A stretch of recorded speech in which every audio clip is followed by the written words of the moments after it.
Good morning, everybody. I see nobody has decided to come join me in our lovely warm office today because of this wonderful weather. So thanks for those of you that are joining on Zoom. I'll just be lonely. Oh no, Scott Kelly might be walking up here. We'll see. I'll just be lonely by myself in here. We'll get started here in just a minute.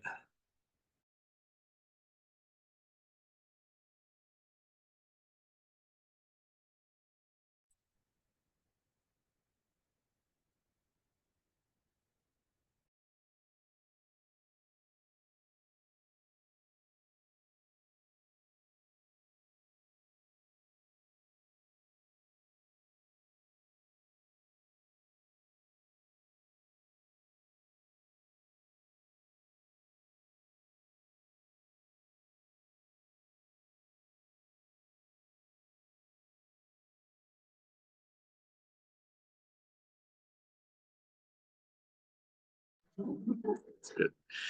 All right, guys. Well, good morning. So we did have four people come in and join us. And again, thanks for those of you on Zoom. Um, Today will be a little bit more relaxed because I actually want to go over the listing agreement a little bit, and then I have a new proposed purchase agreement because everybody hates our current purchase agreement. So I want to go over the new one um, and kind of get some of your feedback. I'm pretty sure we've covered everything, but I would love to hear some feedback. I don't have copies. I will. All I'm going to do is highlight them on the TV for you, and I'll highlight them for the folks on Zoom. I don't want print copies out there yet because we haven't. Our attorney has not authorized it yet, and I'm the one that wrote it. So I want to make sure that I'm not practicing law and that she is signing off on it before we actually do that. Morning. So we'll start with just kind of the listing agreement. And one of the things I think I just want to stress so much about the listing agreement is we've all learned so much over the last, I'm going to say, well, since August, right? I mean, since we've implemented buyer agency, the listing agreement keeps coming up as like, hey, we did good. We did good because we covered the scenarios, but agents are not using it to cover themselves in these scenarios. So that's what I want to stress is really what we're seeing is a lot of times agents are not filling out B and C correctly.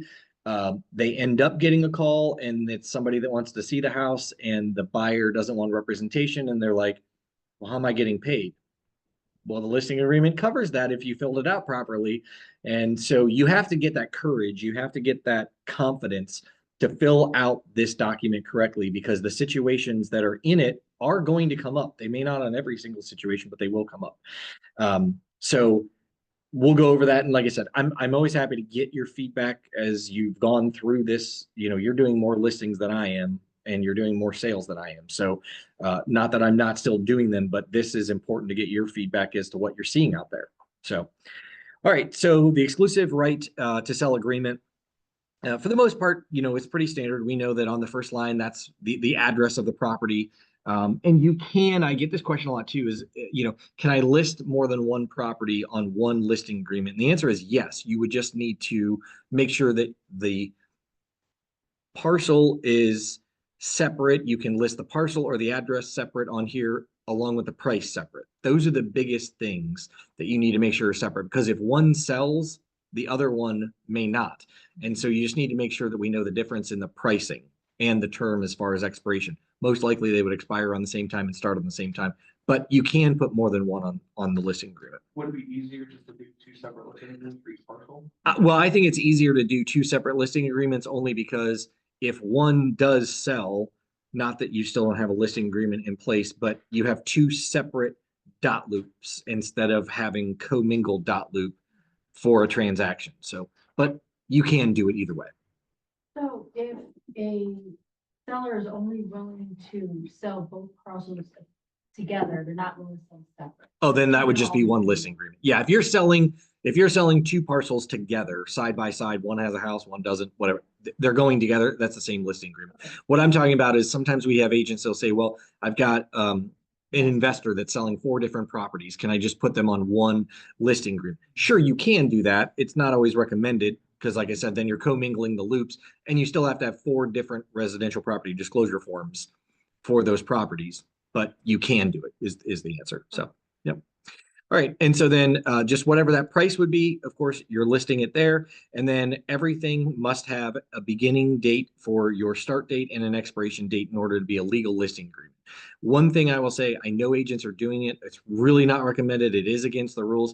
You should not be getting a listing agreement pre-signed and then come back and fill in the dates of the start date or the expiration date after you already got the signatures of the seller, unless you're having them initial next to those changes. It's really not a legal agreement. It needs to be completely filled out before they sign it. So, but I know oftentimes somebody will say, well, I think we're ready for pictures next Wednesday. Okay, well, let's just get the paperwork out of the way now, and then we'll date it when we know. Again, if you do that, just make sure you're getting the initials on the changes. Okay. All right, so we'll get to the bulk of, like I said, what I wanted to go over, and that's really sections 1 and 2. And so the first one, 1A, pretty easy. That's our standard normal, hey, I'm listing your property for sale. This is the commission that I'm charging. So let's just say, for example, that I'm charging 3% to the seller of a $200,000 property. So we're going to list it at a price of $200,000. Oops. And I'm going to start the listing tomorrow. And tomorrow is what, the 17th? And we're going to go for a 6-month or 3-month listing agreement. So we'll just go to the end of June. All right. I may or may not be filling out this dollar sign here because we already have a commission of the $295 in here. This would be if your team or group or whatever is charging more. You could say an additional $100, or you might not use that at all. It would just be 0. Or you could say, oh, I'm doing a flat listing amount of $3,500, even though it's already in here, not less than $3,500. Maybe you just want to say it's $3,500, and this is just do that for a percent. Yeah. So, because a new year starts off, and say you have somebody, an investor who flips properties, does 7 or 8 a year, and we have them here, we don't charge them. Yep. Now the new year's flipped. I thought that The office does not keep track of your investors.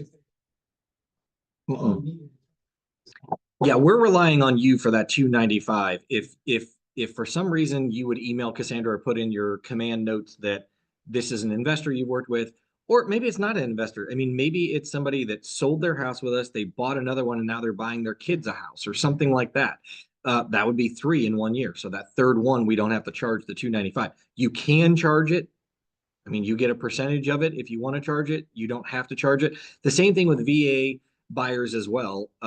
We may not know that it's a VA buyer. And so if you don't put it on there, we don't want to take it from you if you're waiving that. Now, I will say veterans are allowed to pay the $295 now. They are now allowed to pay that. The same thing with the pest inspection. They used to not be allowed to pay the pest inspection. They can pay all of those things, and they can pay commission. So you can still charge them if you feel that's something that you want to do.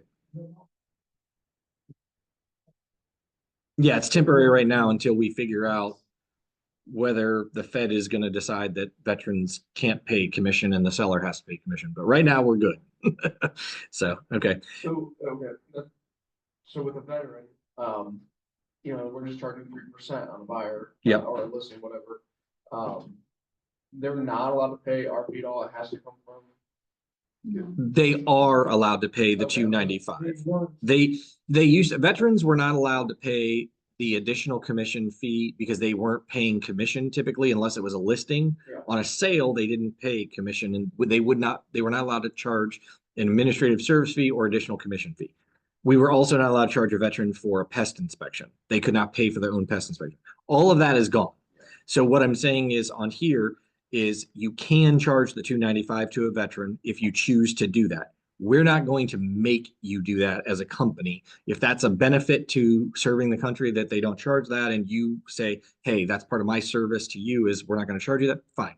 Just let Cassandra know that it's a veteran and we waive that fee. That's the only time we do it though, typically, other than an investor. Okay. All right, so 1A, again, pretty easy for the most part. That is the amount of commission that you are charging just the seller under any circumstance. I'm representing you, Mr. and Mrs. Seller. I'm charging you 3%. Okay, so then when we go to 1B, this would be if for some reason a buyer calls you and says, hey, Scott, I don't want to be represented, but I want you to show me the property. right? So now I'm not representing this person, so I'm not charging them any compensation for this buyer, and I'm allowed to show my own listing without having a buyer representation agreement signed. So that means that I have a choice. Either I'm going to say, great, I'm just going to represent the seller for 3%, and I'm still going to represent an unrepresented, or I'm not going to represent an unrepresented buyer, but they can come to the property. I will show them the property, and I'm still only going to charge you, Mr. and Mrs. Seller, 3%. I'm still only going to charge you that because I don't work for the buyer, and that's my policy is I'm just going to charge you 3%. You might also have a conversation with the seller that says, no, when an unrepresented buyer comes, I'm going to have to negotiate for repairs. I'm going to have to let them in the property for inspections. I'm going to have to work with the appraiser. I have to do all the things I would typically do for a buyer, but I'm not going to be compensated. So in that particular situation, I'm going to ask the seller to pay 4%. So I'm predetermining upfront with the seller the amount of money that the seller is going to owe, right? So if the seller agrees to that, great. You can put 4 or 5, whatever percent you want in there. But there are going to be some times where sellers are like, well, I expect you to show my house to anybody that wants to see it, and I'm not paying you more. If you want to get more money, you charge them. So it depends. It's a conversation with the seller, whether you're charging more or you're charging the same.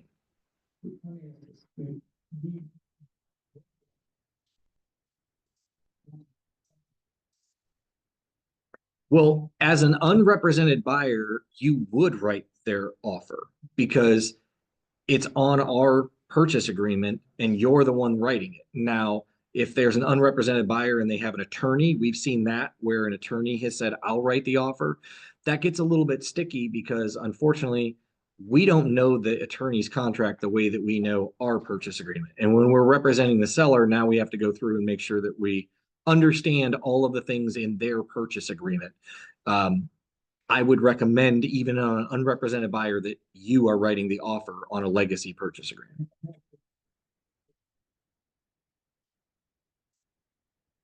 Mhm. Yeah. Well, and it's also protecting the seller. It's not just less liability for the brokers, but you're protecting the seller to say, I know our purchase agreement, so I know that when I write this offer, what's contained in it, I'm going to be able to represent you. And ask for more. Yep. Okay. So anyway, so that is a conversation for 1B with the seller. Now, when we go to 1C, again, this is a conversation too.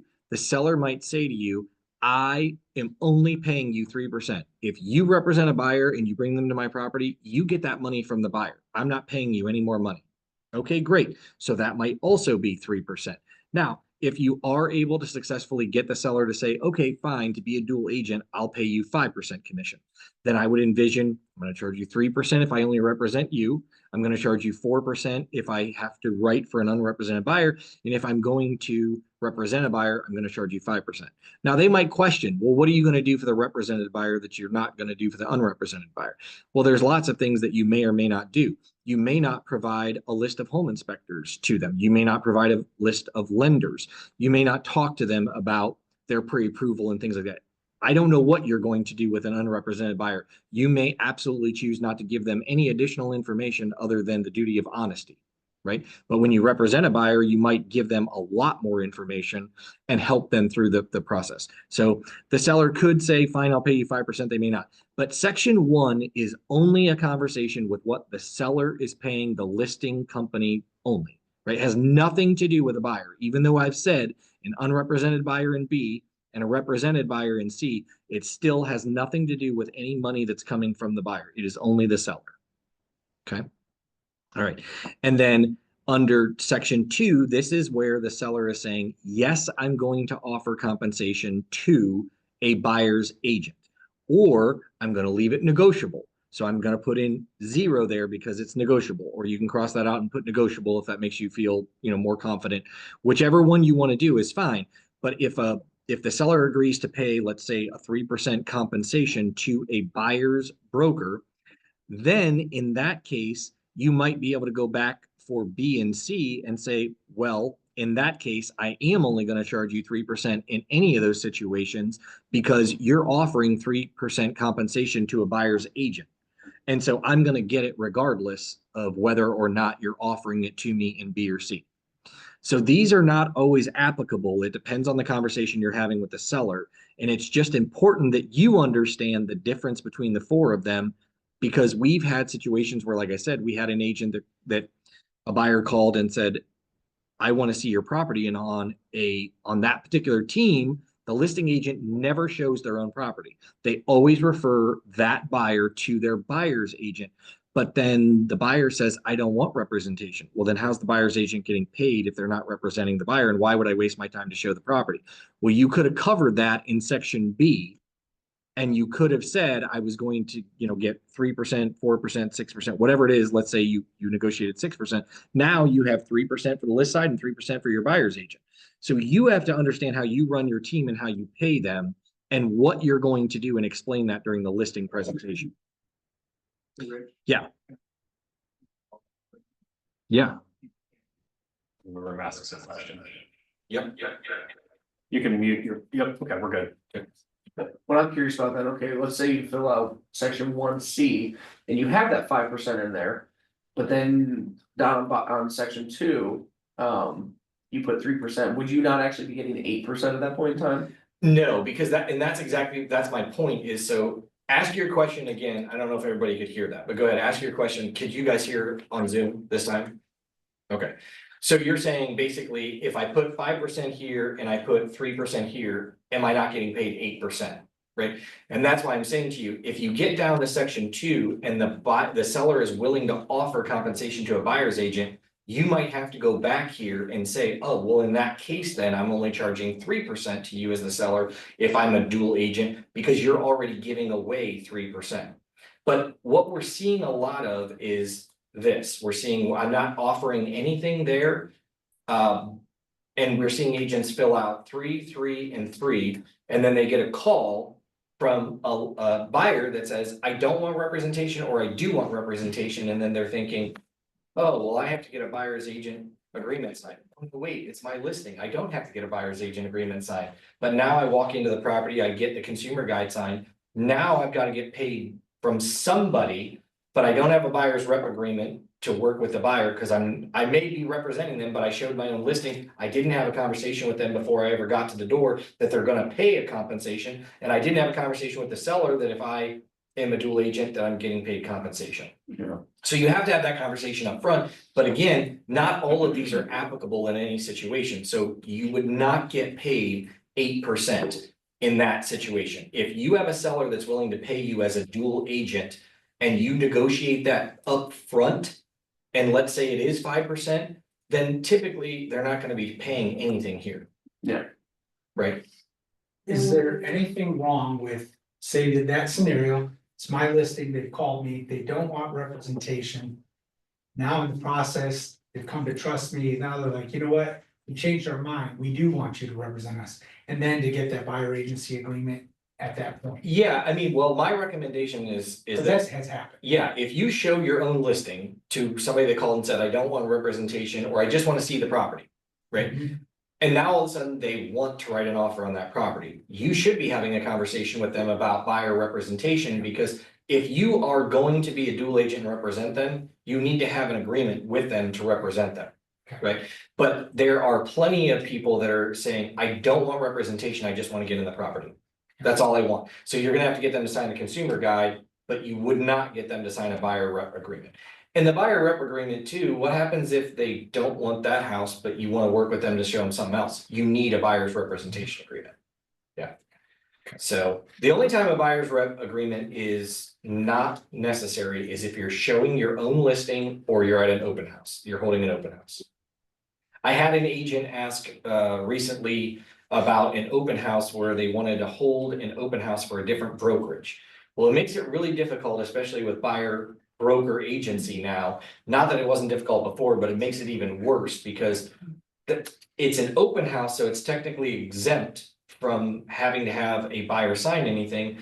However, you don't work for that brokerage. So you're not really exempt. It's almost like a private showing that you've set up because you're letting people in a property that you don't represent. So I don't recommend you holding open houses, just an FYI, that is not for this brokerage. If you're licensed with us, hold any open house you want here, but I don't recommend doing it for sale by owners. I don't recommend doing it for other brokerages. I know that you're trying to get buyers, but it's gonna be really difficult to explain to them when they walk in the door that you don't work for Howard Hanna or that you don't work for Cutler. What are you doing there? Right? So, Lynette, do you have a question that you'd like to ask? no, Lynette didn't join us in person. She's not allowed to ask any questions. Killing Monopoly. Yep, Go go ahead, ahead. go ahead, Lynette. All right, I find myself putting a 0 under 1C because in my mind, I'm not asking the seller to pay the buyer's if I have a buyer, if I'm a dual agent, I'm going to ask the buyer to pay my commission. And in the process, I may, we may ask the seller to cover part of that, but I get it confused in my head. Like I wish there was a way that this document said I'm getting 3% for the listing side, period. And then let's figure out, that if I happen to represent, or if I happen to help also an unrepresented buyer, now it's the whatever, 5%, let's just say. But then anyhow, like currently I am under contract for a property that I am a dual agent and I know 1C says 0 in it right now. But I mean, I trust my seller, he's going to pay me because whatever. I mean, he's not going to tell me he's not going to pay me. I know he's not. But in my mind, I'm putting a 0 in C because I'm not asking them ahead of time to cover a buyer. And that's okay. And that's Yeah, but I should be absolutely okay. putting a 3 there, not a 0. Well, that's up to you, but let's play out your scenario, Lynette. Let's Yes. play out your scenario. I'm with my seller. My seller says, Rich, I'm happy to pay you 3% on listing and representing me only. Great. If an unrepresented buyer comes to me, I still expect you to pay, I'm only paying you 3%. I expect you to do all the things because I'm paying you 3%. I'm leaving it at that. And if a buyer comes and you represent them, I'm paying you 0. So I'm listening to Lynette and saying, C 0. That's absolutely okay. You just have to know now that when you get a buyer call, you need to explain to that buyer that I get paid by representing clients and I'm going to charge you X. That doesn't mean you still can't go back to the seller as a buyer's representative, even though you still represent the seller and say, this buyer is asking you to pay my 3% compensation for the buyer's side. Or you could say, they're not asking you to pay any compensation, but they're asking you for seller concessions. But letter C should actually be 3% because I am still charging him for the listing. But see you what I'm don't saying? know that. You don't, yes, I understand that, but 1A is just for the listing period. That is just representing the seller only. So you can absolutely still do exactly what you're saying, where it's number 1A is just representing the seller. The seller says, I'm not paying you any more if you bring an unrepresented buyer. I'm paying you 3%. And this line, if you are a dual agent, I'm only paying you 3%. You could put 3% in there, you could put 0 in there. It's not going to matter. The seller is still agreeing in 1A to pay you 3% to represent them in the transaction. Okay. They don't care if you represent a buyer. If it makes you feel better, Lynette, you can cross out B and C. But I'm telling you what happens is we've had agents that are doing this, and that's why I'm going over it in such detail is then they call me and say, I have a buyer that's unrepresented, doesn't want to pay any compensation, and I didn't fill it out on section B for my seller to pay it. Well, what are you looking at me for? What am I supposed to do about it? We gave you the tool to do it. You need to have the conversation with your sellers up front. That's what these are there for. And if you know what's contained in the listing agreement, then you know the conversation you have to have with the buyer. Yeah. And I'm good with A and B and I get it. And I do put my price up under B. It's just in my mind, I can't lock in C and think, oh, well, at least I guess I was thinking I needed to at least cover the 3% that I'm getting for the listing and then You already increase if did I in want 1A. even more. But I just thought I was like, technically I was out of like giving myself a big fat 0 even on the listing if I put a 0 under C. No. So that part's a little bit, that's the only one that throws me off and I can't lock it in my head properly. But Rich, I we got- understand it. I just can't remember to do it properly. Sandy has a question here as well, Rich. Okay, Go ahead, Sandy. You're muted. There you are. Hi, Rich. Hey, what if a seller says that they will negotiate their commission with the buyer's agent? Yeah, so that's under 2. I would put 0 then. The seller is agreeing, I am offering 0% to a buyer's broker. I'm willing to negotiate it and I'll put in the MLS that it's negotiable, but I'm not offering blanket compensation to a buyer. That's what number 2 is designed for, is the blanket compensation that we would typically have offered in the MLS. So if you say, hey, I don't like putting 0 there, and I don't like that percent there, then just put negotiable. Okay, Just write negotiable. If thank you. if that makes the seller feel better and you're more confident in that, then that's okay. But we're just not offering blanket compensation in the listing agreement. It doesn't mean when an offer comes that the seller can't decide to offer it. It's the same thing in the listing agreement. We might exclude the washer and dryer when I put down here excluded fixtures, the washer and dryer is excluded, or the refrigerator or whatever. But in an offer, we may negotiate it back in. Right? Okay, So that's absolutely okay. This is just for our records to say, Mr. and Mrs. Seller, this is what you are offering at this particular moment in time. okay, thank you. Yeah. Any other questions about section 1 or 2 when it comes to the commission? Okay. One other, it's a Yeah. suggestion. Yeah. What if for B and C, it had almost like, 2 spots where you say like, then the representation for the listing is, let's say 3%, and / the representation for the other portion of it that is helping the buyer is like 2% or 0% or something like that. I don't know, that might. Well, in that case, I guess what I would say, Lynette, is wouldn't you just leave these blank or put 0 in there and talk your seller into offering blanket compensation for any situation? I don't know. You are, Okay. go ahead, Doug. No,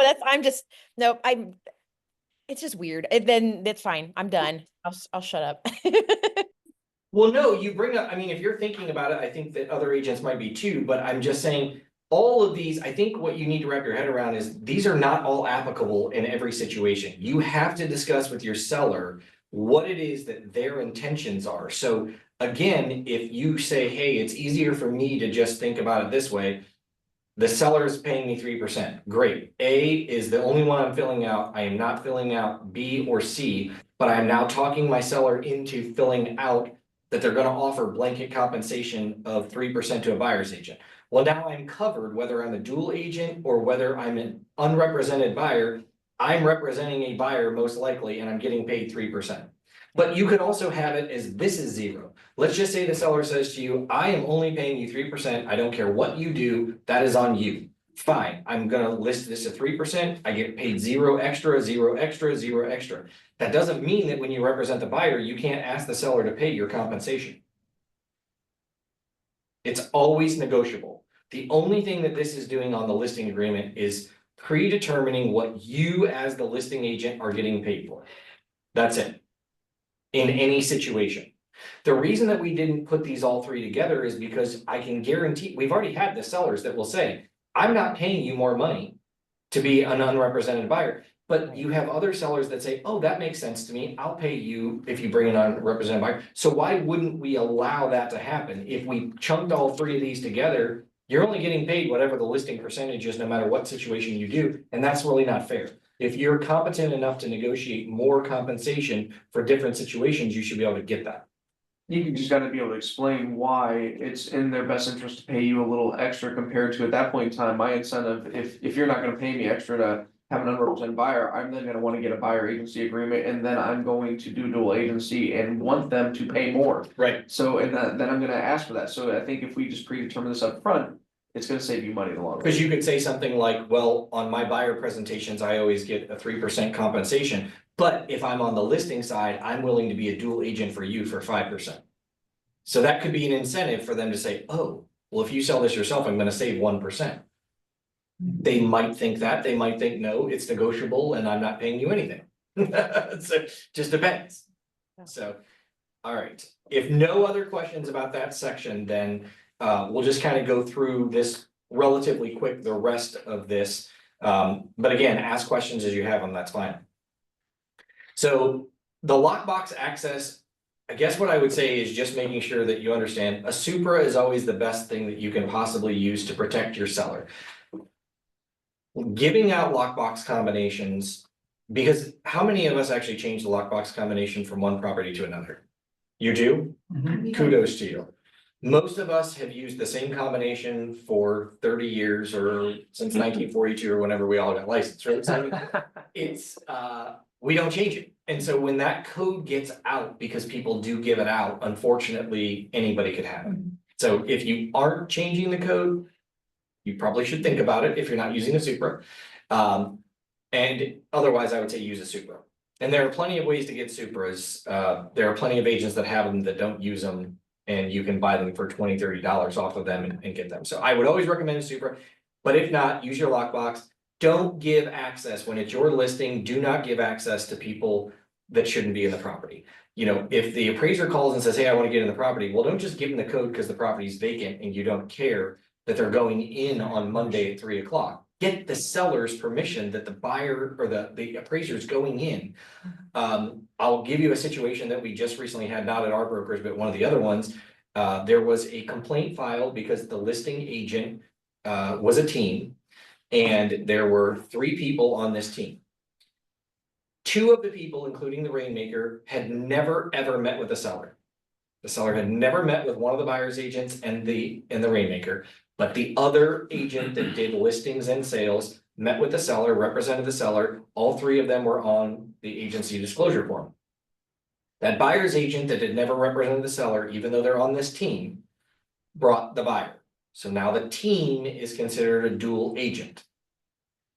Well, the listing agent being on that team placed the lockbox on that property. The buyer's agent, the way the contract was written, it was a little bit sloppy, but the buyer's agent and the buyer went over to the property. It looked like the seller had taken everything with the exception of a few things. The buyer just thought that they left them behind. So the buyer's agent gave the code to the lockbox to the buyer, and the buyer went in the property after they did their walkthrough.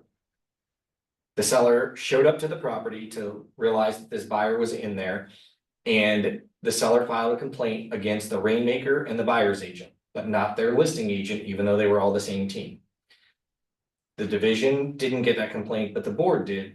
The panel reviewed that and found that all 3 agents were in violation and charged them all $1,000 for unauthorized access, even though that buyer's agent is the one that gave the access because they were all actually representing the seller.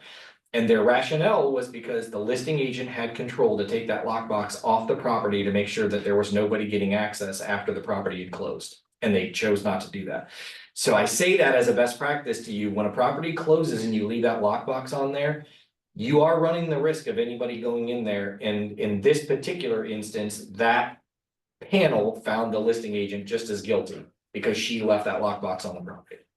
So food for thought about leaving those lockboxes and giving out those codes to people. You shouldn't be giving them out to anybody unless the seller is authorized it.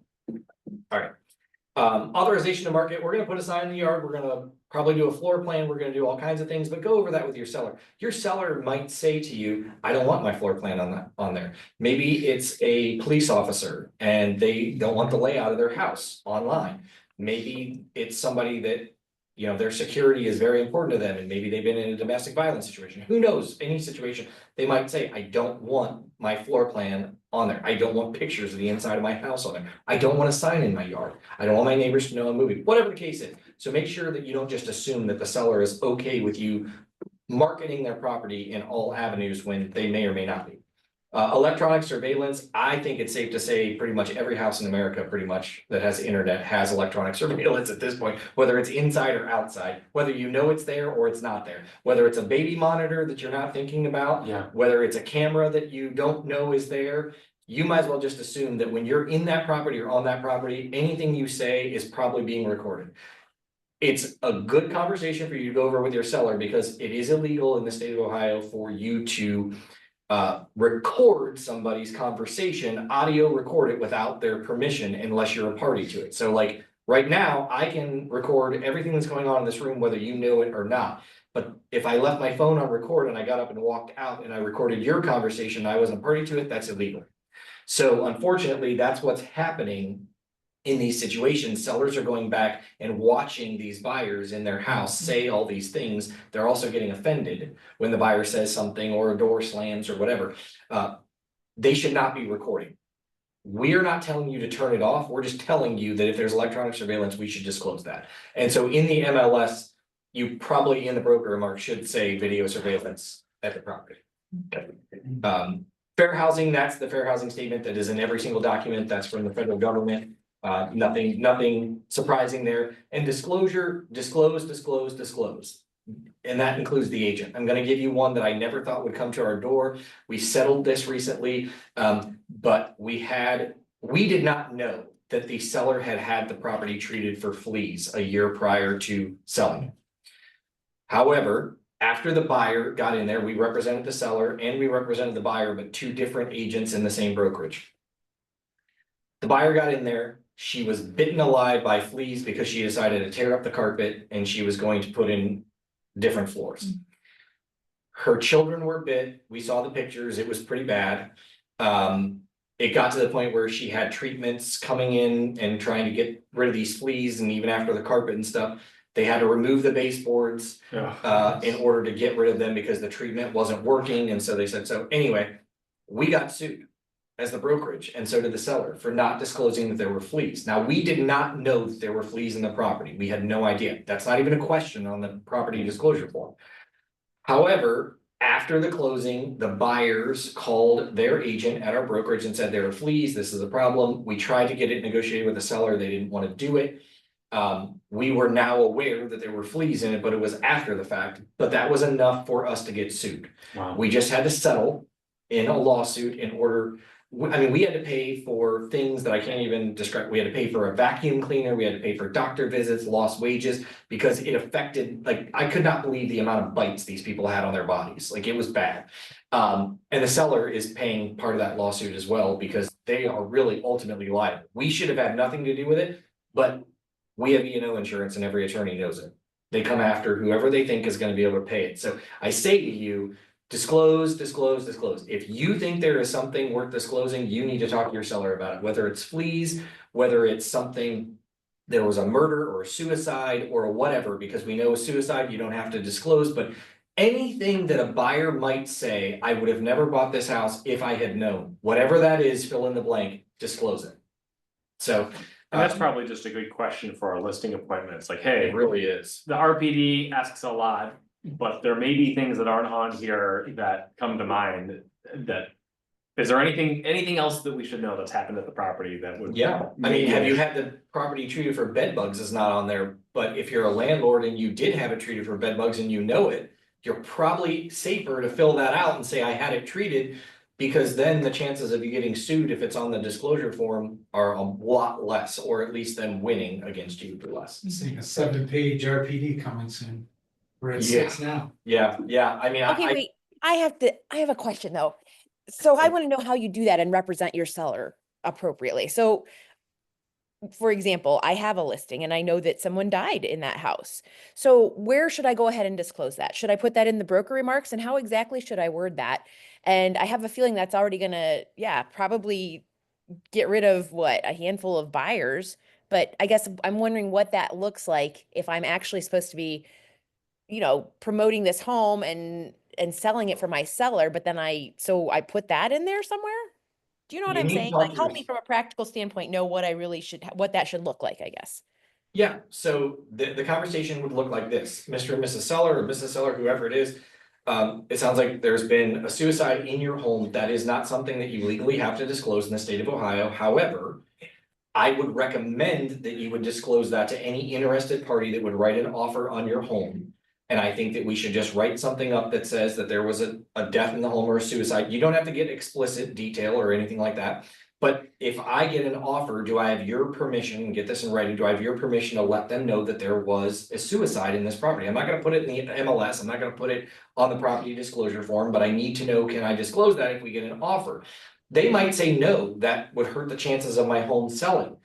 That's fine, but you're running the risk of potentially getting sued. I'm not saying they will or they won't, but I can say this, anytime a buyer would say, I have shown properties to buyers that have asked me specifically, has anybody ever died in this house?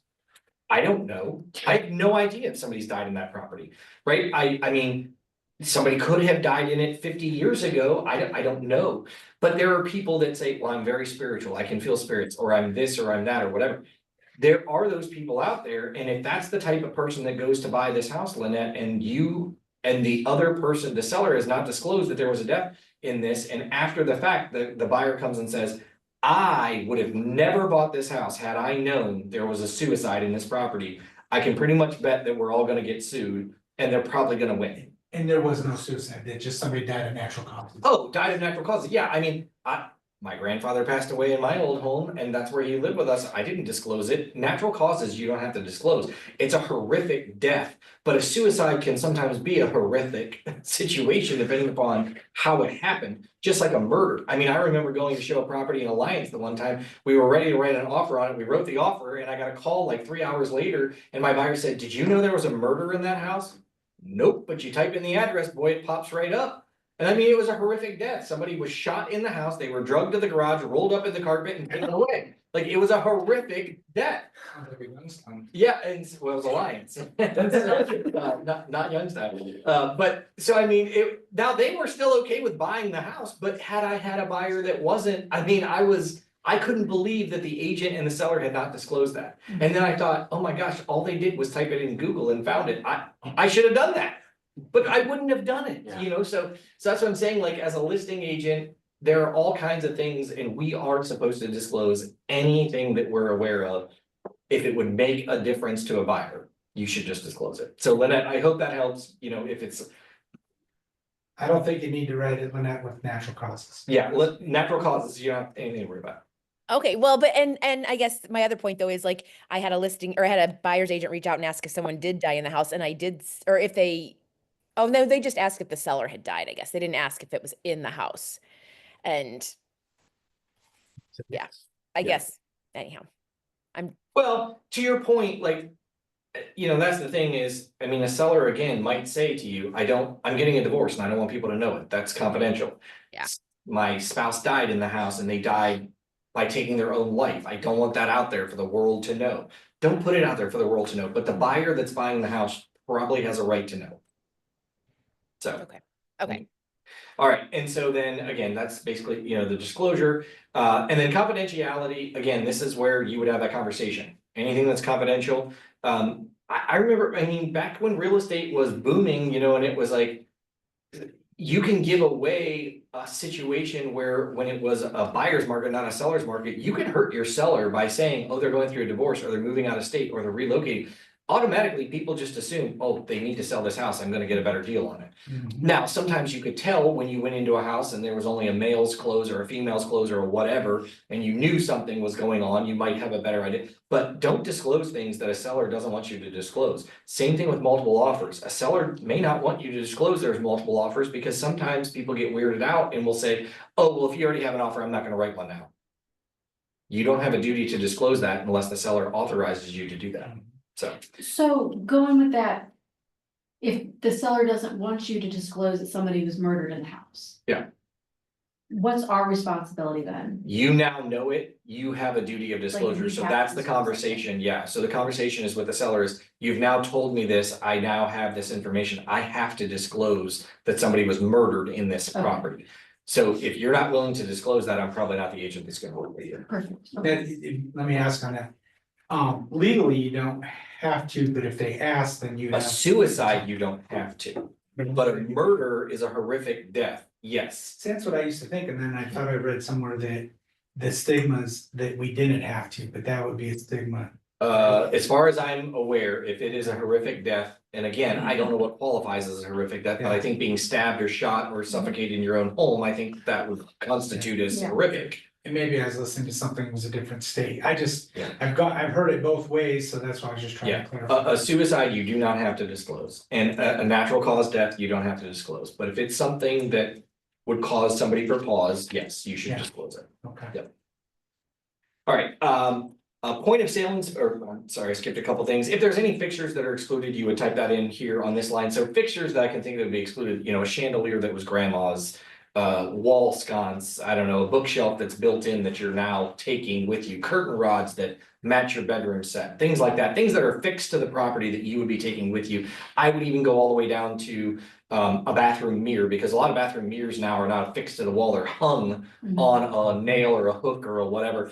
And sometimes people take those because they want that, it matches their decor and they're taking it with them. Like I said, I give you the story that there was like a $20,000 mirror in like $1 million property up in Cleveland, and they took it, and unfortunately the buyer sued for it and they had to replace it because it was a mirror that belonged to the property. It was screwed to the wall and the seller took it. So it's a fixture. So exclude those things, make sure it's also excluded on the purchase agreement. Just because it's excluded here does not mean it's excluded in the sale if you don't exclude it.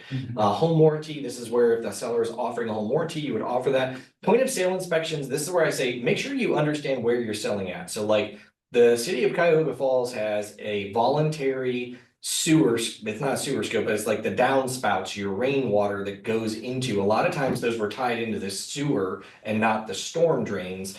And it's voluntary, but it is a point of sale inspection. And if you're representing a buyer and you don't elect to have that done in Cuyahoga Falls, and let's say later there's a problem, that buyer might be really unhappy with you to learn that you could have had the seller pay for the repairs or the diversion of that water to go where it's supposed to go, and you didn't do it. So make sure you know where you're selling, understand the point of sale inspections. And this does say that the seller shall apply for them at the seller's expense and to obtain them. I can tell you right now, 90% of our agents don't follow that. 90% of the agents make it the buyer's responsibility to do a septic and well inspection in Summit County. This says the seller is going to do it. So also, if you look up Summit County's actual verbiage on their law, on their rule, it does say it's the seller's responsibility. It does not say it's the buyer's. So it doesn't say the seller has to pay for it. It says it's the seller's responsibility. So take that as you will. Understand where you're selling at and what point of sale inspections are required. And as I think the market's changing, we're gonna see more of that. I think people are like, oh, the buyer will pay for it, the buyer will pay for it, because it was such a seller's market. Yeah, as the market changes, we will start to see where sellers will pay for more things, inspections, especially for well and septics. So, yeah.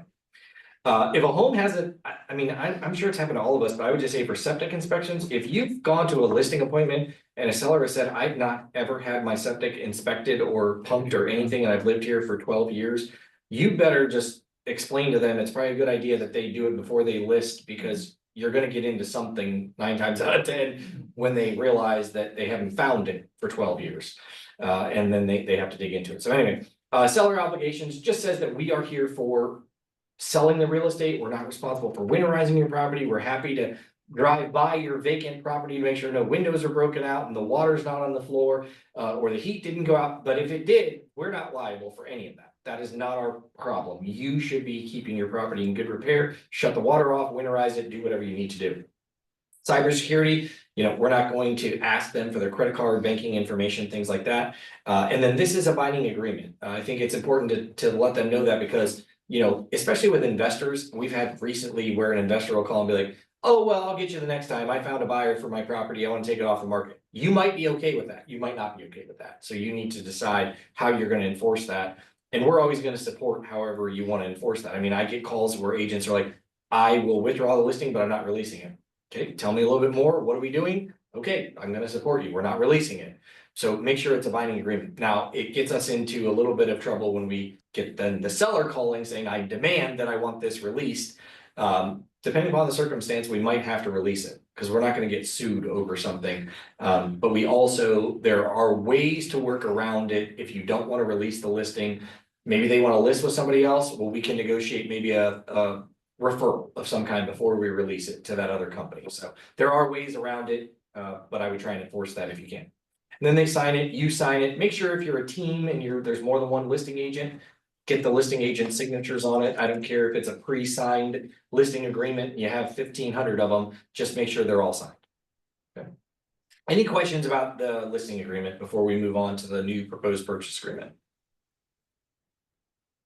Okay. Easy enough. All right, so like I said, I know that everybody has hated the new purchase agreement, and I apologize for that. This is the new proposed one. It is not approved yet. I'm waiting for our attorney to approve it, but I did go back and rewrite pretty much everything that we had in the other one, the old one, but I've added to it.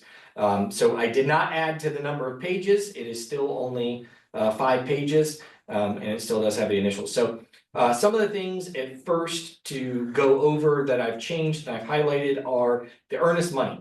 It is now to be made within 72 hours of acceptance, rather than just saying, because the Ohio law says it needs to be deposited upon acceptance in a time frame. It doesn't give hours, days, nothing. It's just in a normal time frame. Well, normal could be anything if you live in California and you don't have access to internet banking and you're mailing a check, right? So make sure you're having that conversation. It's within 72 hours of acceptance. So I think that that was something that we added to it that's good. I did leave in sections 10 through 13. I've had several questions about people saying, well, why would an offer not be contingent? Why would my compensation not be contingent? And the answer is simply, I might be working with a buyer in a different market that says, hey, Rich, I'd love for you to try and get my compensation of 3% covered so I don't have to pay it, but I don't want my offer contingent on that, because if they accept my offer and I have to pay the 3%, I'm okay with that, but let's ask. That's what that's for. It is not contingent upon that, but the seller may accept paying it. They may not. They might accept all the other terms except for that. So that's why it's in there. I've also had the question, why is this in there if we have the buyer broker compensation agreement? And my answer to that is simply because what happens if a seller or a buyer decides to sign the offer, but not the buyer broker compensation agreement? Now we're going to be in a real sticky situation, because one does not mean that the other one is getting signed, because it's not listed here as an addenda to that contract. And our attorney has advised us not to do that. I will tell you, she says not to do that. The Shervinic contract has the buyer broker compensation in the purchase agreement. Howard Hanna has it in the purchase agreement. So we might get to that point at some day, but we're not there yet. Okay. Or they might change theirs, who knows? So it is there. We did leave the secondary offer in there. That was not in our agreement prior to, and I think it just helps because a lot of agents are like, well, I want to write a backup offer. I want to write a secondary offer. Well, great. Now you can clearly define it is a secondary offer. It's right here. And what happens within the time frame.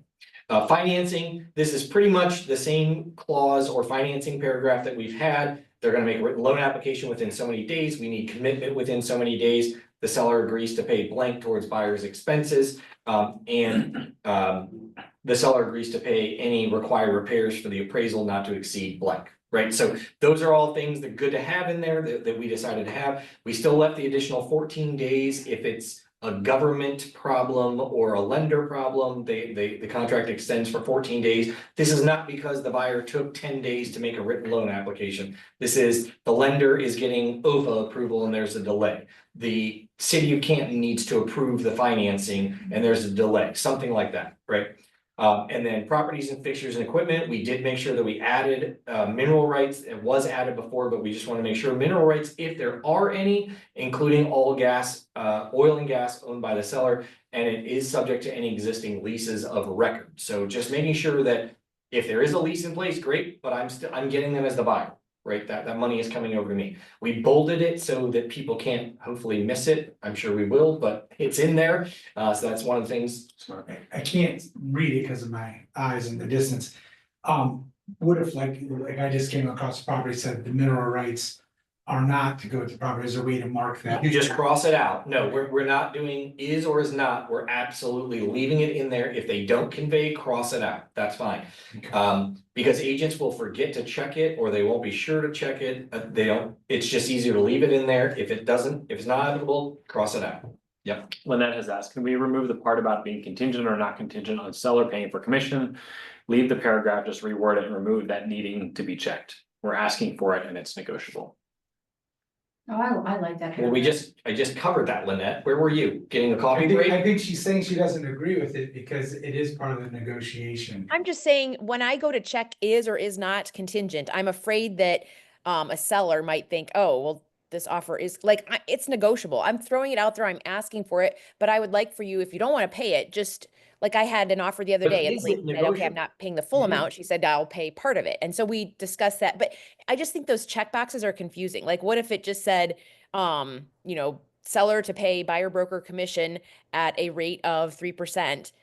and you just keep that in there, and then they can always still respond. But I feel like the check boxes are just The too, re- like, Well, the reason I'm saying that is simply because when I say, is it negotiable, is what happens if I'm working with a buyer that says, Rich, I'm happy to pay you 3%, but I can't pay it for you. The only way that I can pay you is if you get the seller to pay for it. So. but I feel like I'm revealing my hand. If I then check, so maybe my buyer is willing to pay, like the other day, my buyer was actually willing to pay my commission, but he's like, yeah, let's ask him. So if I check is not contingent on it, well, then am I showing my hand to say, you don't actually have to pay for it because my buyer is really willing to pay it? You are showing your hand, but my question to you would be in the reverse then, what happens if your buyer says that to you, but we only leave it in there, the seller is responsible for paying it, and we didn't give the seller the option, now they threw away your offer because you were making it mandatory that the seller paid your compensation, even though the buyer was willing to pay it on their own. Well, I would respectfully disagree because I mean, I'm putting an offer on paper and sending it over anyhow, and the whole thing is negotiable. So to me, checking that box is just a little bit of a, But if like I I'm in a said, multiple offer situation and your offer is, if it automatically says the offer is contingent upon the seller paying this buyer's compensation, and I have another one that doesn't say that.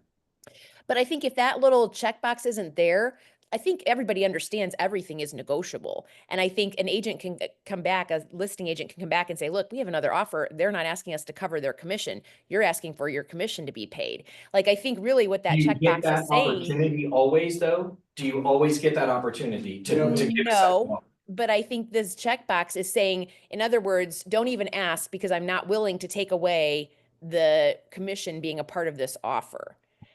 I lean I towards. agree. I really agree with Lynette. Because when I first read this, it knocked me sideways because I'm like, man, automatically, I just felt like I put my buyer at a massive disadvantage just by doing it. So it's like, if it wasn't there, it's like she's saying, everything's negotiable anyway.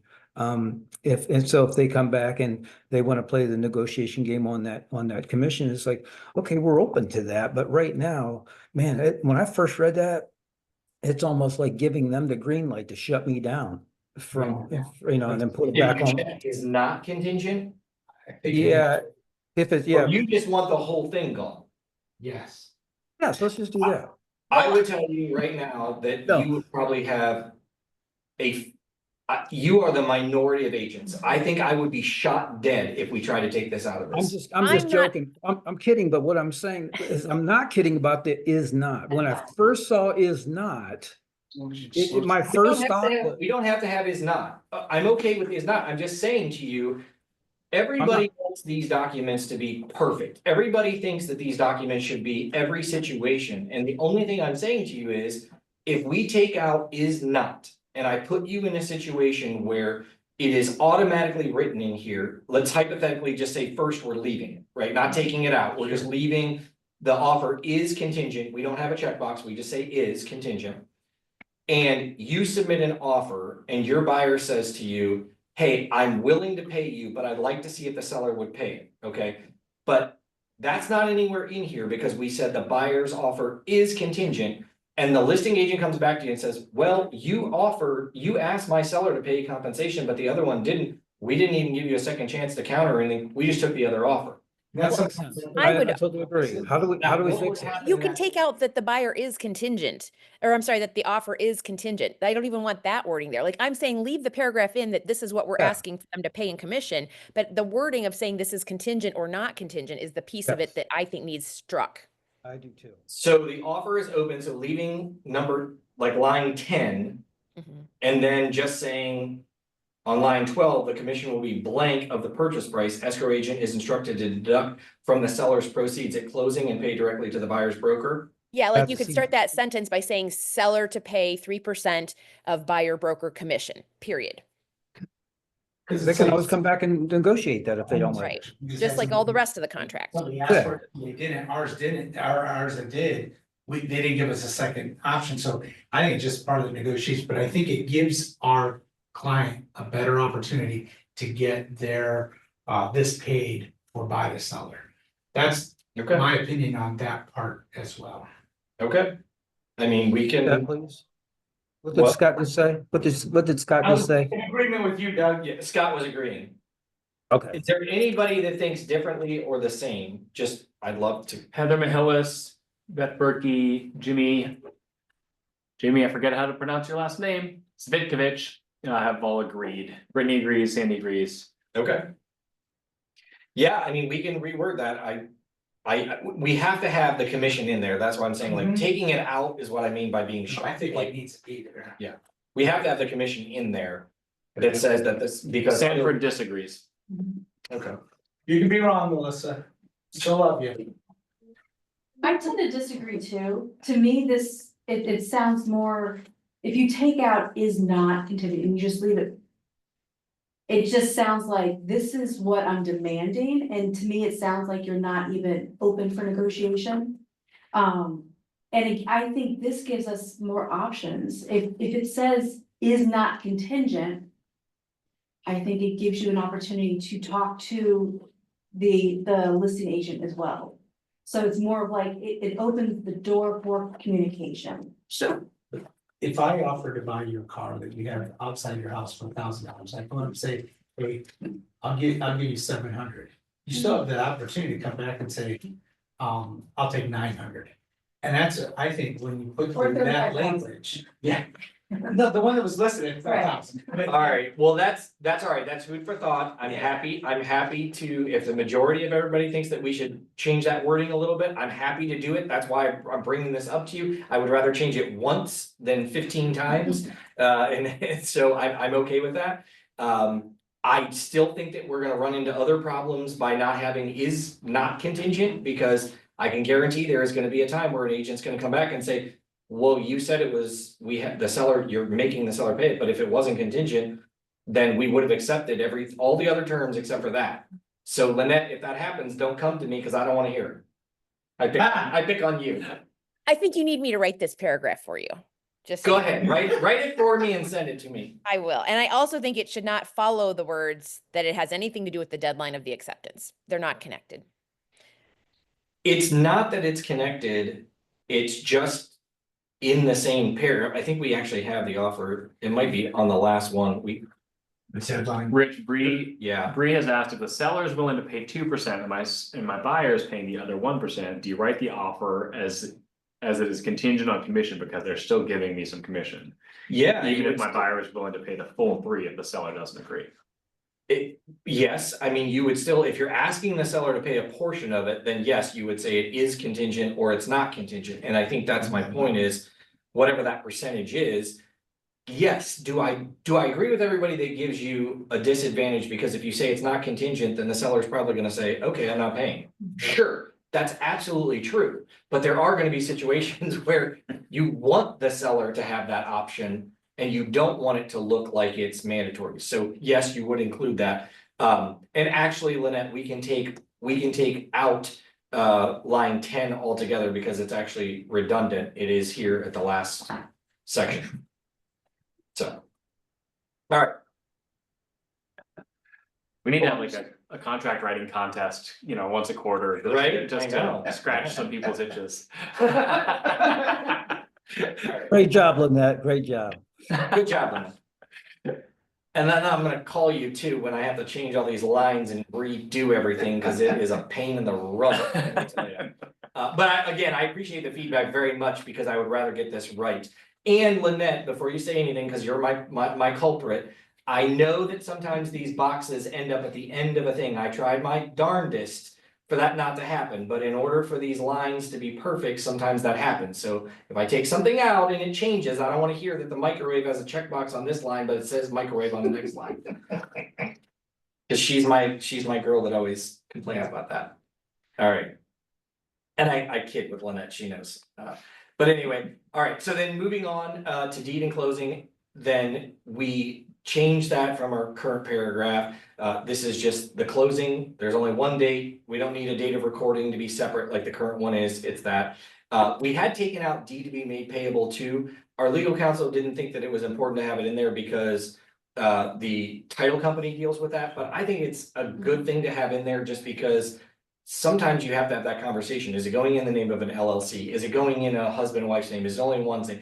And it gives them something to think about too. Do I want a deed that's with survivorship, without survivorship, those kind of things. So it's good for you to be able to have that conversation, I feel like, with the consumer. So you're putting it back in? It is, yeah, this is the proposed, with the exception of the few changes that we've already discussed, and that smart cracks man.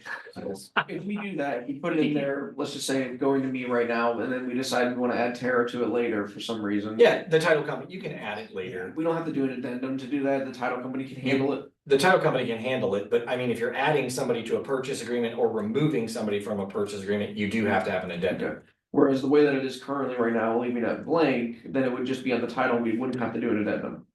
Yeah.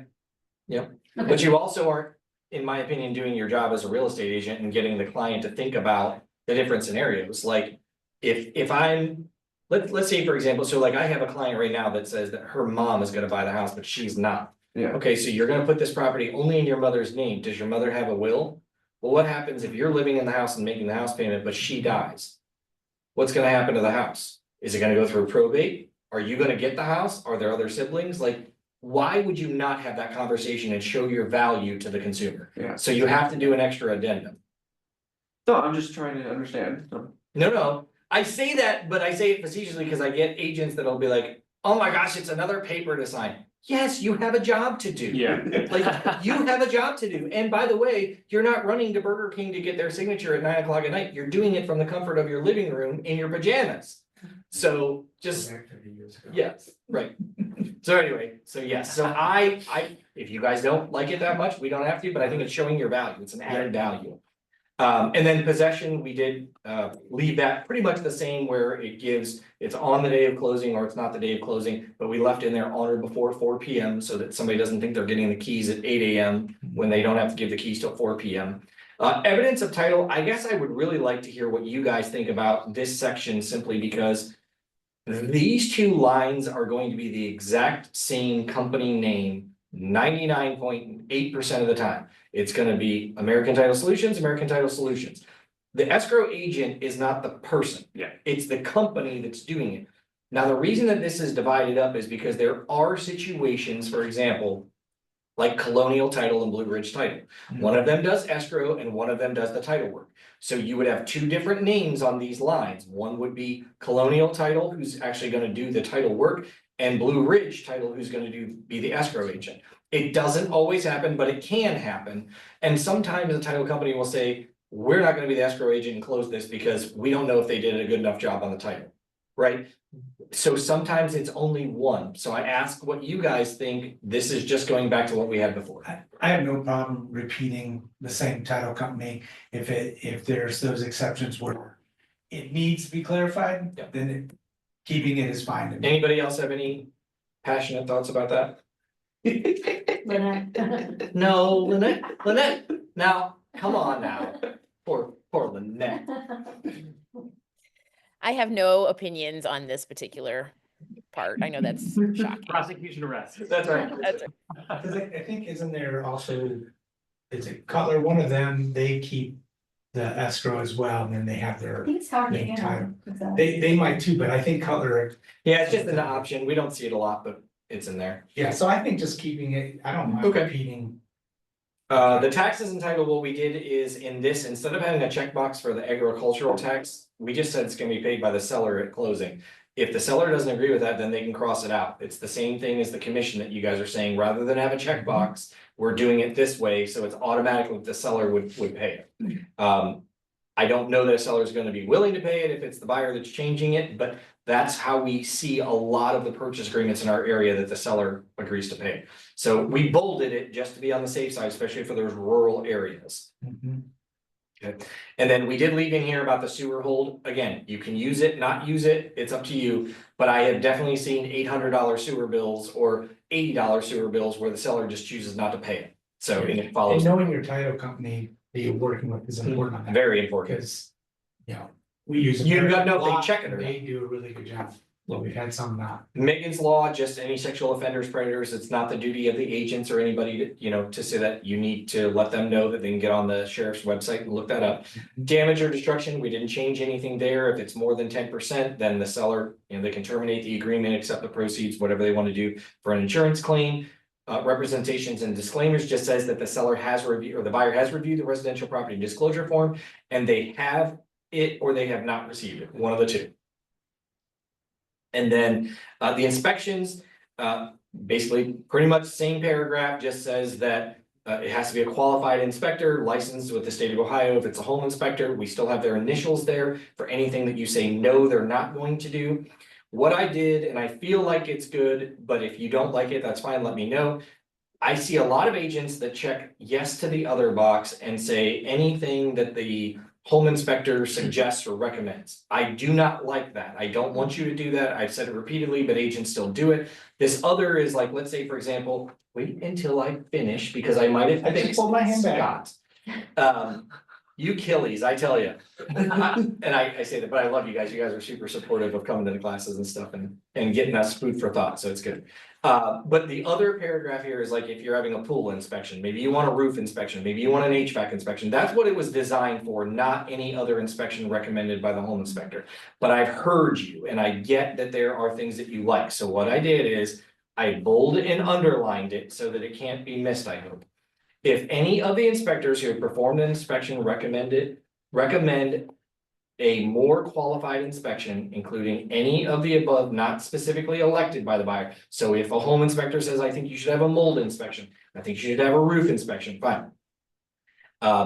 Or if additional inspections are required by the lender, then the buyer will notify the seller in writing within 3 calendar days from the date of the completion of the last inspection, which I identified what that looks like up above. And the buyer shall have an additional 7 calendar days from the date of the notification to complete those additional inspections. So I think that we've covered it so agents can stop putting in the other box anything recommended. And this gives a little bit more help for our buyers to get inspections taken care of. And we define what completion is. It's not that the septic inspector came out and did the inspection. It's that I have the document in my hand from the inspector, the municipality, or whatever. Do we like that, dislike it? Thoughts? I like it because then it's just clear on this additional 7 days. So is that, I mean, you put that in the ROC though. Like if you need another inspection, you just put on the ROC, I need an extra inspection. Yes, you can do that, but that doesn't mean that the seller has to allow you to do it. I mean, just because a home inspector says, I recommend you have a sewer scope, the seller might say, no, I'm not letting you do a sewer scope. Now, most likely they have something to hide if they don't want you doing those extra inspections, but this is clearly defining you have the right to do them if the home inspector says, I recommend it. Plus, it gives us a little bit more time for estimates, like if the home inspector says, I recommend that you have the HVAC cleaned and serviced. Okay, great, let me call somebody and have it cleaned and serviced. Now, is there a problem with it, right? So that's the reason that we added it. I like it because there's some people who want to argue, well, you didn't ask for that. Right. So I like that. Are you ready for my other thing that I wanted to Oh, yes. consider? So you brought it up a moment ago, it's the sewer scope. Yep. So I think we live in a community that those things are failing, Mhm. and we had somebody who bought and 2 days later. They didn't have any money. Yeah. So are you thinking we should So add sewer scope? I wonder if it should be something that is on ours as something that we have the conversation to protect ourselves. Some of the general inspectors ask people, do you want this? But we've also said, well, you didn't ask for that. Mhm. And I said, well, it's part of our general inspection. Well, it's not part of It's most not. people's general. Right. So, but I feel like where we live, it's the time when those systems are failing. Should we not, as a protection for our clients, be asking specifically? Do you want to do a? Yeah, we can add the And I don't sewer know how people inspection. feel. I definitely think we'll have potential deals that will fall through because of that, or they'll get fixed. I would agree. I think that we'll have several deals that would fall through if you're specifically asking for a sewer inspection, because I think that that's They're something expensive. in the ground that you don't think about on a regular basis, Yep. and the seller might be like, oh, I don't know, I've never had any problems, but you know, Yeah. so I'm happy to add it. It's a conversation with your buyer, but you could also add that under other. Yeah, I mean, and I know that I have felt more and more over the last few years that we should have it listed as an actual question, do you want a sewer scope? Because I think people are having that issue. Does anybody else think that we should add sewer scope as a line item on the purchase agreement specifically? As an option for their buyer, doesn't mean they have to do it. Right. I agree, I think we should, just because so many inspectors do offer it. And we run into that a lot where people are like, oh, if I would have known that they would have offered that, I would have asked for it Okay. under other. Okay, So I agree with that. Affirmatives from Melissa and BB. Okay. That they like it. okay, Can I add something else that I think should be on that list? yeah, Because I feel like we as agents, sometimes I pull this up every once in a while and read down the list of things. I actually think lead paint should also be on here because I'm making my buyers sign the document and they're waiving their right to a lead paint inspection over there, but it's not on this list. So sometimes it's not at the forefront of my mind of the inspections to say, and you can also do this, and you can also do this, and you can also do this. And so, but I'll be honest, I don't lead-based usually. is in the paragraph now, not in this. It's in the current purchase agreement. It will add an entire page to this purchase agreement, just so you're aware. Like there, it's a whole section. It's a check yes or no, and yes, I've received this pamphlet and lead-based, like it's a whole section. So I can add it, but just remember, everything that we add to this purchase agreement adds to the length of the purchase agreement. So I'm happy to do it, but it is a big section. Let me show you the section that we have now. Rich, as you're going, I had hopefully a quick question a few minutes ago. Yeah, go ahead. From Beth Berkey. Yeah, 'cause we have Water, about 15 minutes left. Go ahead. water sewer holdback. She was asking if you have a recommendation there with regards to the number. She typically does usually- 200. Yeah, 250 is what I've seen. That's typically what I do, but you can do more or less. Like I said, sometimes I've done 250 and the bill's $800. So it just depends, but I think 250, 200 is a safe bet. Anybody else? Do something? That's what we use, 50. Sorry, I'm plugging the computer. Hang in there, guys. We've got about just 15 more minutes, but I love the, Doesn't title typically find usually what the final bill is? not, it depends on the title company you work with. Yeah, Yeah. you guys do a lot over here. They- yeah. Yeah, but like that backdoor title agency we Oh my went God. to over in, Is that what they're called? It backdoor was, title? it was like, it felt like a drug deal. We felt like a drunk deal. We walked in, we're like, Online title companies might not be. I think online might have been better, it would have been cleaner. This, yeah, it just. So Lynette, here is this lead-based paint section. So I can add it, it's in our current purchase agreement, and I can add it, but that's what would be added. So Careful you're with the- saying if we're gonna say anything at all about lead-based paint, it has to be this entire section. Well, this is what the attorneys have written. This is in more than just our purchase agreement. So I mean, I can send it back to them, but I can also say, I'm not gonna change what they have recommended. It's the same thing as all the stuff that I put together in the other purchase agreement was stuff that was already in our agreements that they've written. So yes, I don't know. I mean, there's a whole separate disclosure for that on lead-based paint. Sure. And I'm fine if either way, I guess just for me personally, I try to remember to mention that because I'm discussing all these things with them and they're having to sign off on a lead-based paint form. And I'll be honest, and maybe nobody else does this but me, but I kind of doubt it, that I go ahead and check the box for them that they're waiving their right to a lead paint inspection. But I usually try to cover it in our conversation. I just feel like it would be nice to have it be a part of all these other all these other potential inspections in case everybody or somebody just flips to that part of the contract and starts to go down the list. I used to miss talking to them about the lead-based paint stuff. And now I'm at the lead-based paint form and I'm like, oh yeah, shoot. Now I got to give them a call back and say, what do you want to do about lead-based paint? I wished when I had looked down the list of possible inspections that it was included there just as a reminder to talk to them about it. But it's not the end of the world. It's kind of, I've gotten used to talking to them about it, but I just feel like it is one more inspection that we could be, that they If could. you're telling on yourself, you should never be checking a box for the client without having the conversation with them. I mean, it's a whole. Like I said, I'm sure I'm the only one breaking that rule. Sure you are. Sure you are. That, yeah, all of us do it, so but I hear you. But I can say something to the attorney to see if there's something that we can change on there. But that is that's the section, and I will tell you honestly, Lynette, and everybody else, at some point, I imagine we're all gonna be using the statewide form. The statewide form says you can do any inspection known to man on your on the property. Like, there's no check boxes. Northeast Ohio, we're this weird section of the country that says, yes, you need to tell us what inspections you're doing up front before we agree to accept your offer. That's not the case in Columbus and in the state form or anything like that. So, but I'm happy to add sewer scope to this. That's not a problem. The sewer scope just literally goes in and makes sure that, you know, there's no roots in the system and. Yeah, no breaks, no roots, no anything like that in the system. Okay. And again, it's a checkbox. It's if you do want it or don't want it, but I don't think there's a harm in adding, you know, something like that. Okay. Then if you're doing the home warranty, of course, this is the section that goes in, talks about our earnest money, and who's holding that and what happens to that if it doesn't close, if the property doesn't close, or if we don't get a fully executed mutual release or whatever the case would be, same as it's always been. Tenant occupied, it just says that, you know, they should be sending, this is what I would say, learning more, selling more rental properties, get a copy of the lease. When you write an offer on a property, get a copy of that lease for your buyer, because this even says like all rents collected by the seller and prorated.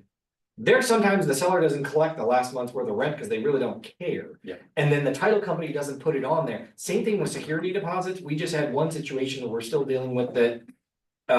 The first lease that the tenant signed, they gave a $950 security deposit. The second lease with the extension that they signed didn't have that on there. And the seller didn't give the $950 deposit. We're now fighting over whether the tenant really did give it, or did they forego a month's rent and that was in place? We don't know. So get a copy of a lease is what I would say to you. And we do have in here that it is supposed to be collected and turned over to the buyer, but it's not always. So check with your title companies too.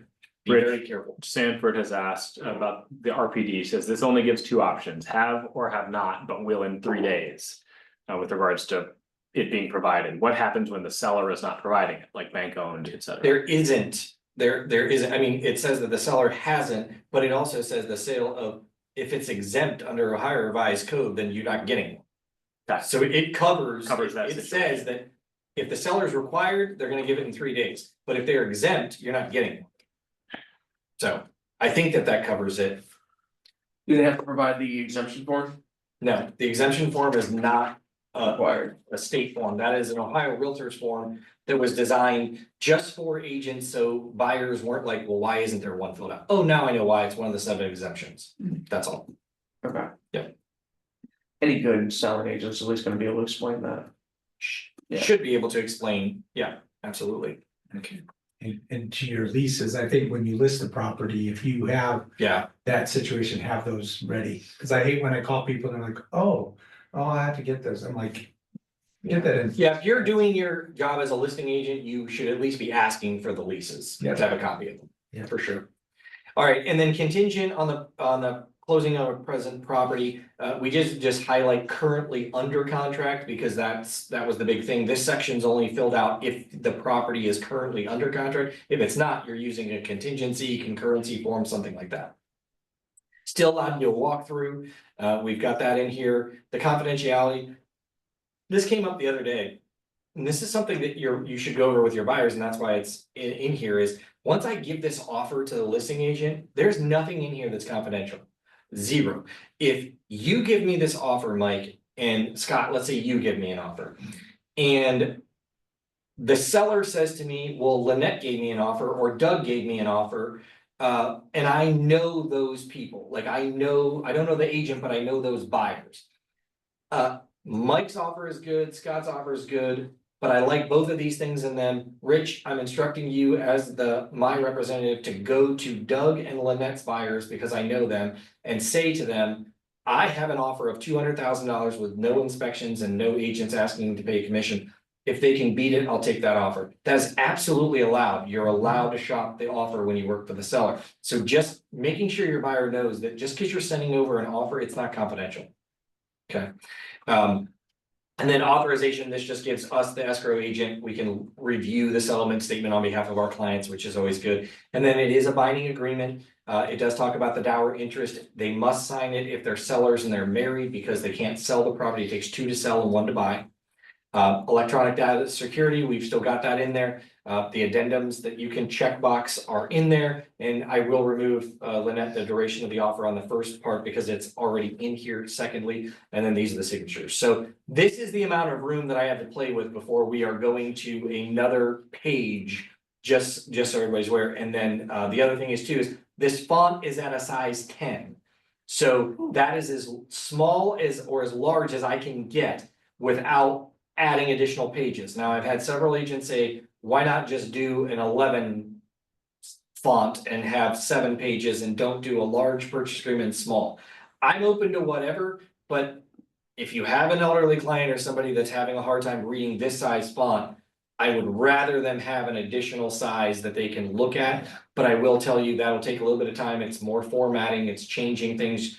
Every time you change something in this, it changes. So overall, do we like it with the exception of removing, changing this section, removing this, and then adding the sewer scope? Are we feeling pretty good about that? Do we like it better than what we got now? Yes.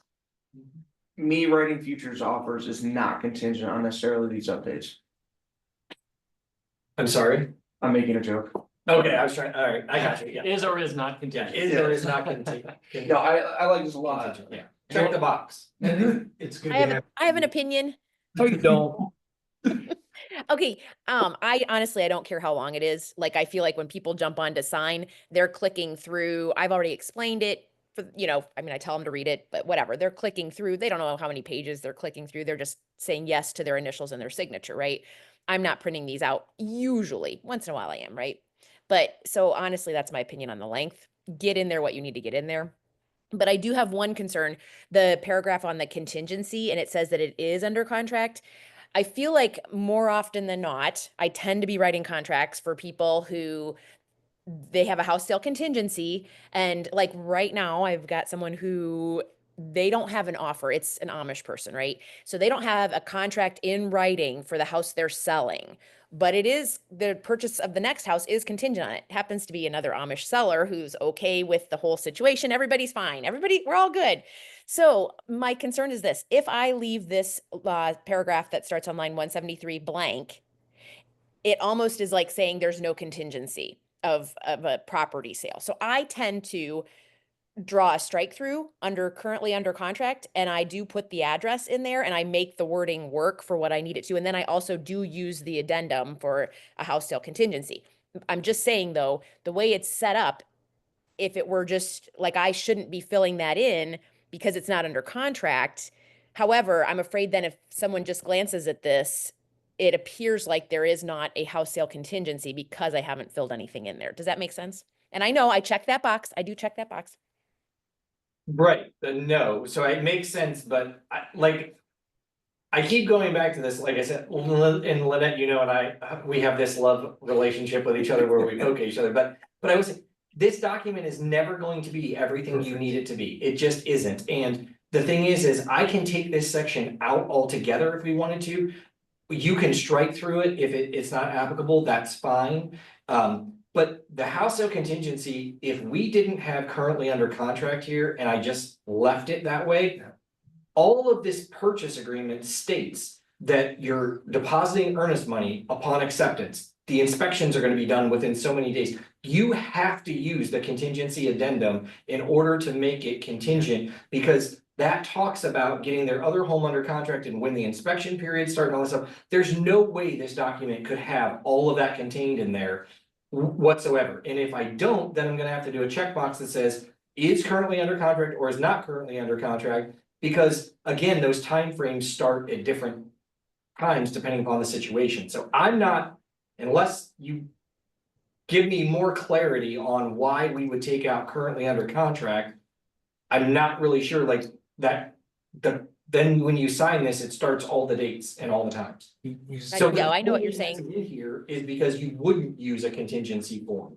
If it's currently under contract, you don't need a contingency form because you're telling them it's under contract and all of these dates line up. So that's why. Okay, that makes sense. Okay. Good with that. I just wanted to, pose that issue in case. Yeah. I guess as a side note on the contingency, because I learned a lot about concurrency and contingency last year. But I believe in the contingency, it still allows them, the seller, to still market it. Is there a way to pull that so that way it's basically this is the deal? If you don't want a seller to market the property for sale, then you go under contingency. Yeah. Because that locks the contract in. A contingency is good for the buyer. A concurrency is good for the seller. A concurrency you can still market the property for sale and show it and do those things. A contingency, you're locked in. There's no 72-hour, I got another offer, I'm bumping yours, I'm doing any of that, unless it's written in the contingency. So I thought the last contingency, it's been about a year since I've used a contingency, to be honest. But I thought that still had verbiage in it that says they are still allowed to market the property.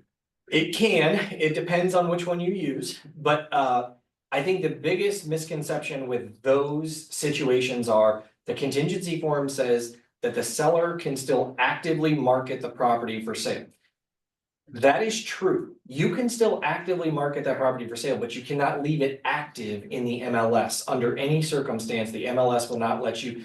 Active doesn't mean in the MLS status. It just means you can keep saying it's for sale, but for MLS purposes, you have to mark a contingency or concurrency under contract allow showings or not allow showings. The Okay. MLS will not allow you to do either. So it's confusing when it says actively market the property. In any situation, the seller can still say, hey, my house is for sale. I have a contract on it, but I can sell it to you with this bump clause. That is absolutely allowed. And some of the contingencies do have that, but not all of them. Okay. So I was gonna check the contingency. Yeah, because we don't all use the same forms at all of our brokerages. They're all different. So I mean, ours might say you have the opportunity to have a bump clause in it, but somebody else's may not. Okay. So it depends on which one you're using. Yeah. Anything else? We're getting out of here 30 seconds early. Great job, Rich. Yeah. Appreciate it. Thank you, Rich. I Oh, appreciate thank you. you guys. I really do appreciate all of the feedback because it's super important. You guys do this every day and I welcome it. So thank you, thank you, thank you. And happy New Year. We'll see you guys. Thanks all.